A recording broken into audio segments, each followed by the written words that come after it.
क्या हुआ है? अम्मी क्या हुआ है? अब क्या कर रही हैं आप? ये कैसे सवाल कर रही हो तुम?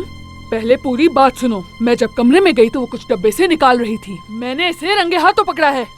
आरजू साहिबा, अनम उस कमरे में अपने कपड़े रखने के लिए गई थी। ये बात आपको क्यों समझ नहीं आ रही है अभी तक? कौन से कपड़ों की बात कर रहे हो? वो तो डब्बे में से चोरी कर रही थी। जैसे ही मैंने देखा तो वो घबरा गई। वो अपने कपड़े रख रही थी, डब्बा उससे गिर गया। पता नहीं है क्या बोले जा रही हैं। जब तुमने देखा नहीं तो कैसे कह सकते हो? अगर उसने चुराई नहीं है तो हमें तलाशी लेने क्यों नहीं दे रही? अम्मी प्लीज पुरसुकून हो जाइए, प्लीज काम डाउन। मेरी बच्ची, कैसे पुरसुकून हो जाऊं मैं?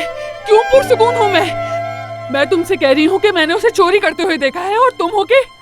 अच्छा बताओ, अगर उसने चोरी नहीं की तो फिर कौन कर सकता है? आप कर सकती हैं। खुदा का खौफ तो तुम्हें बिल्कुल नहीं है। तुम अपनी नानी पर इल्जाम लगा रही हो।